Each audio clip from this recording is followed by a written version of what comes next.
54th meeting of GST Council, followed by question and answer session. I now invite Honorable Union Finance Minister to brief the media, ma'am. Thank you.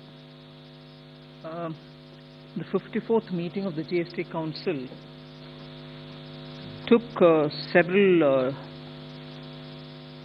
decisions.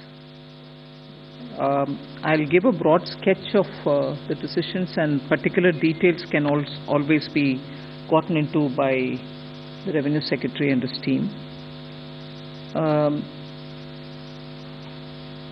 There were two status. One is the GoM, the group of ministers, on the rate rationalization, and the other is the GoM on real estate, both of whom had to submit or present a status report to the council, post which the discussions can happen subsequently. The rate rationalization GoM presented their details as to what has happened till now, and they've also called for a meeting 23rd of this month, I think. So the group of ministers on rate rationalization will meet among themselves, but a status report was given. Then a GoM on the real estate also submitted its status report. So these were scheduled statuses which had to be submitted. Then a status on, if many of you all will recollect, we had taken this decision on the casinos, online gaming, and horse race. And at that time, we said after the notification and after its implementation, 6 months after that, we will come up with a status. So even that status on online gaming and casinos was also presented to the council. I just want to give you one nugget from that online and casino-based status which was submitted to the council. The revenue from online gaming has increased by 412%. That is, it has reached 6,909 crores. Just for 6 months, I'm giving you the figure. This amount, 6,909 crore, is earned in a period of 6 months. I'll give you the date. From 1,349 crore it was before the notification issued on the online gaming. The comparison is of 6 months prior to the notification and 6 months after the notification. And the council decision was in October 23, if you'll recall. So similarly, for casinos, the revenue has increased by 30%, from 164.6 crores earlier to 214 crores. Again, a comparison of 6 months prior to the decision and 6 months after the decision. So the three statuses I've commented on. One is on the rate rationalization. The other is the real estate.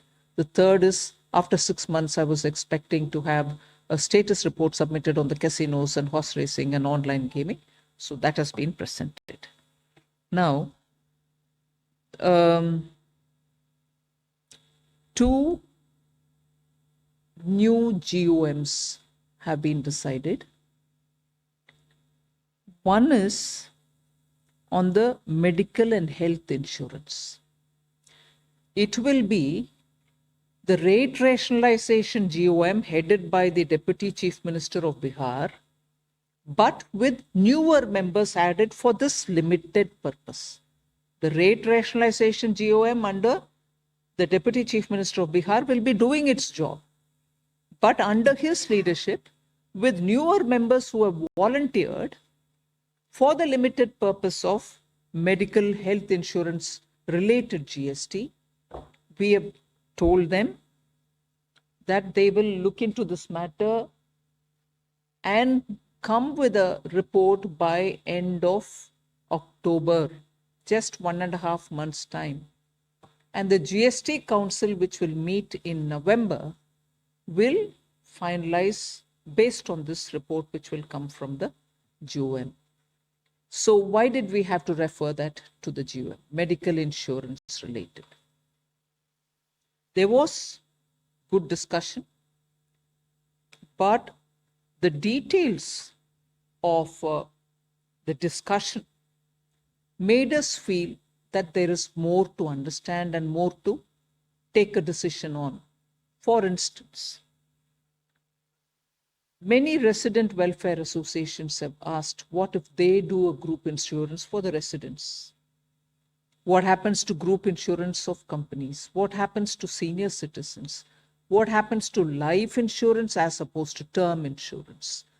There are also requests already in the Commission to deal with medical health related situations, mental health related to situations, not medical, mental health related situation also was a separate agenda, but that got clubbed to this. So the insurance related matters, the Council felt, because of the various dimensions which came in, which I've just narrated to you, it might be worth a group of ministers to very quickly look into it. And by end of October, if they came in with their suggestions, the November GST meeting could take a call on that. So a new GOM, which is essentially the same GOM as rate rationalization GOM, but for this limited purpose, newer members join in, and only for this limited purpose, they will submit a report before end of October. Another GOM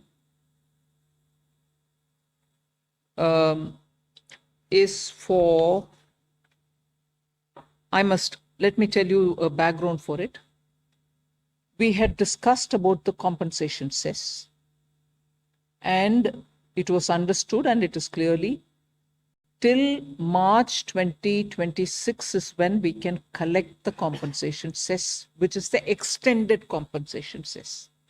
The extended compensation cess is being collected to repay the back-to-back loans which were taken and also to service the interest on it.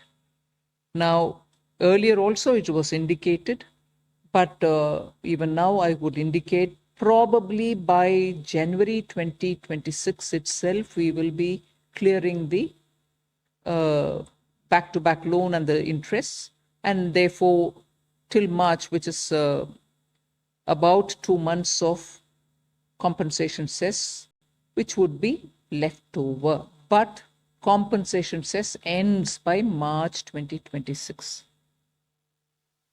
It's always been one of the points in the council to see what are we going to do with that cess collection, which was all the while meant for compensation giving.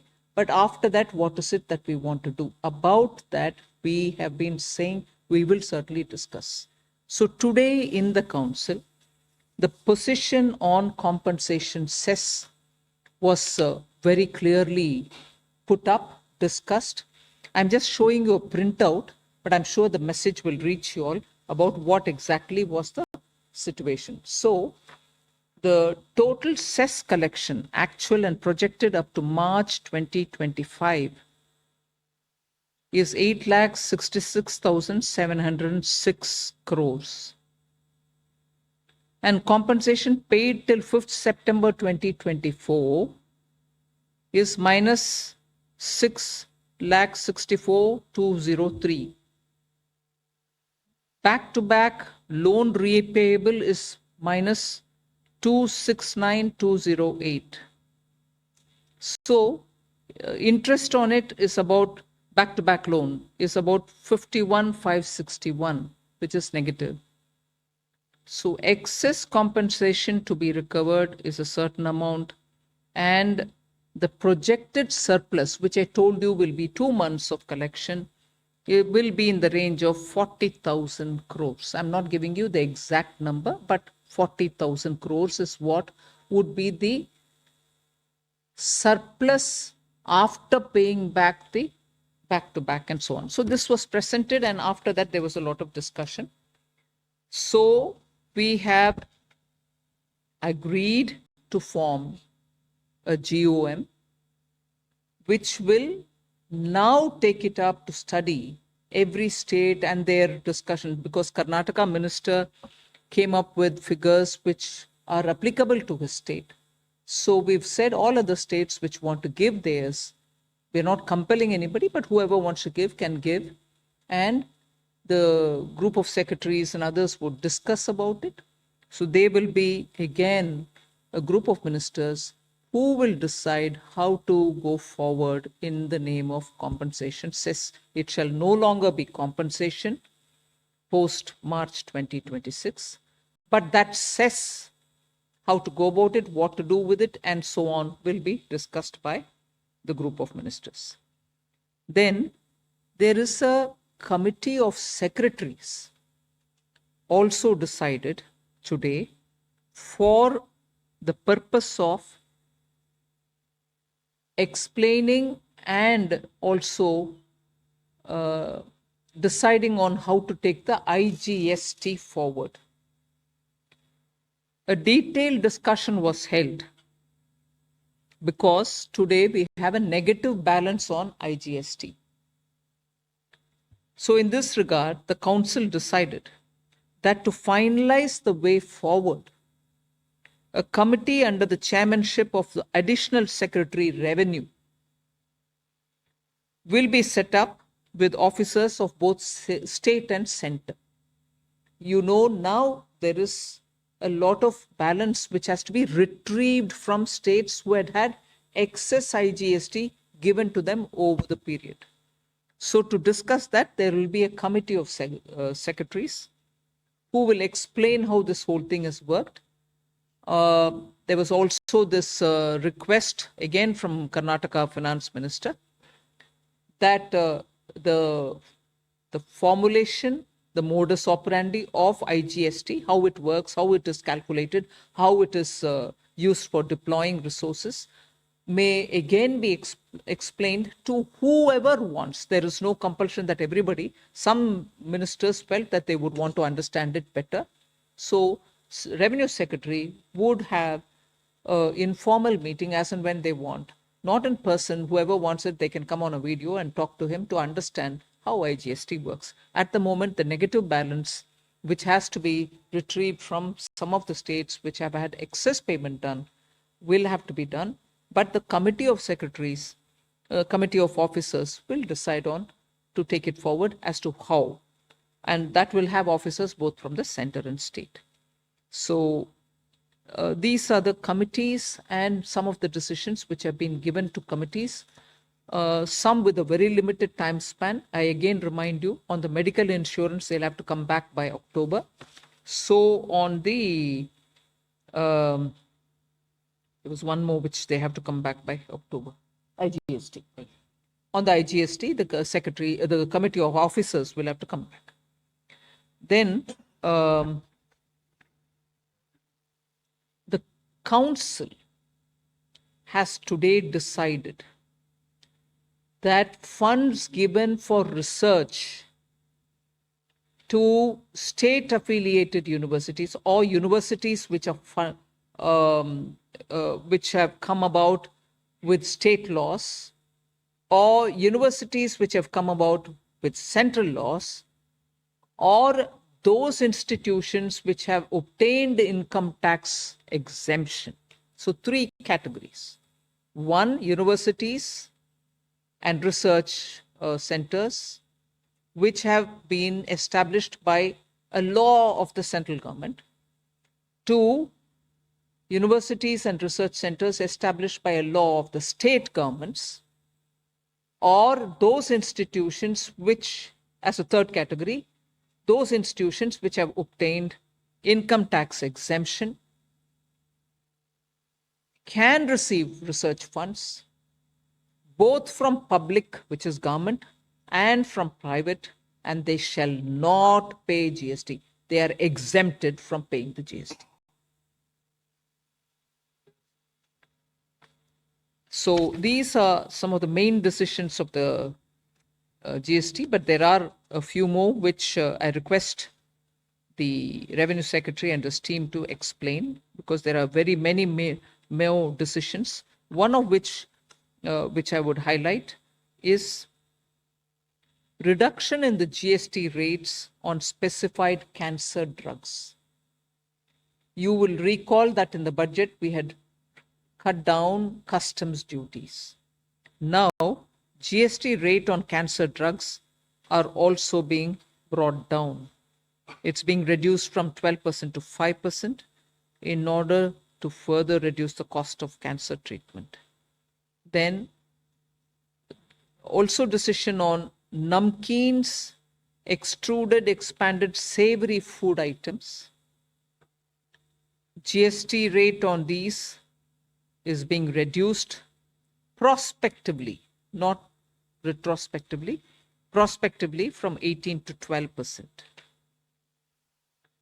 On metal scrap, reverse charge mechanism on supply of metal scrap from unregistered persons to unregistered person, provided that the supplier shall take registration as and when it crosses the threshold limit.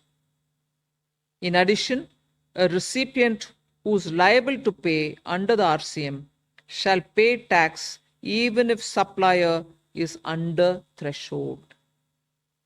So largely, I've recalled some of the major decisions, but there are other decisions also which have been taken, which of course I'll invite the Revenue Secretary to elaborate on.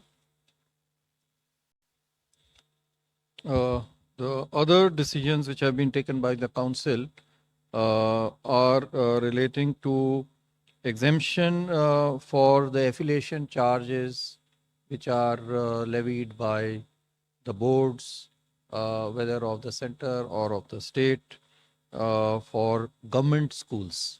So this has been exempted. Other clarification that has been approved to be issued by the Council relates to when an ancillary or intermediate services are provided by a GTA, a goods transport agency, in the course of transportation of goods by road, and the GTA also issues a consignment note. In such cases, the service will be treated as a composite service, composite supply, and all such ancillary intermediate services like loading, unloading, packing, unpacking, transshipment, warehousing, etc. will be treated as part of the composite supply, attracting the rate of supply for GTA. Then there was another decision which was taken to bring in renting of commercial property by unregistered persons to a registered person under RCM, under reverse charge mechanism. I may mention over here that already residential property, when it is rented by a registered person from an unregistered person, is already at RCM, under RCM, and so this anomaly has been corrected by this decision.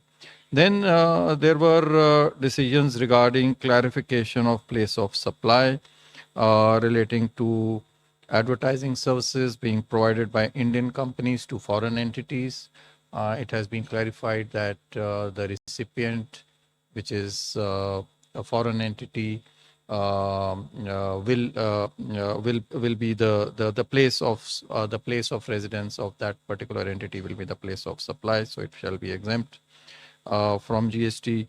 Similarly, place of supply for data hosting services provided by service providers located in India to cloud computing services located outside India has also been clarified to the extent that the recipient of this service, which again happens to be outside, shall be the place of recipient shall be the place of supply of this services. A clarification has also been decided to be issued for availability of input tax credit on demo vehicles by the dealers in case they have been bought by the dealers from the vehicle manufacturer. There was a confusion relating to this. So this has been decided to be clarified. Then the procedure and conditions for waiver of interest and penalty in respect of the earlier tax demands of the first 4 years. This was an earlier decision. So those conditions, the procedure thereof has been decided in this meeting today. It has also been decided to recommend, the council has also recommended to notify that the last date for this shall be 31/3/2025, and it shall be operative from 1st of November of this year. A mechanism has also been provided for implementation of the newly inserted subsections 5 and 6. You are aware that the input tax credit was allowed retrospectively with effect from 1/7/17.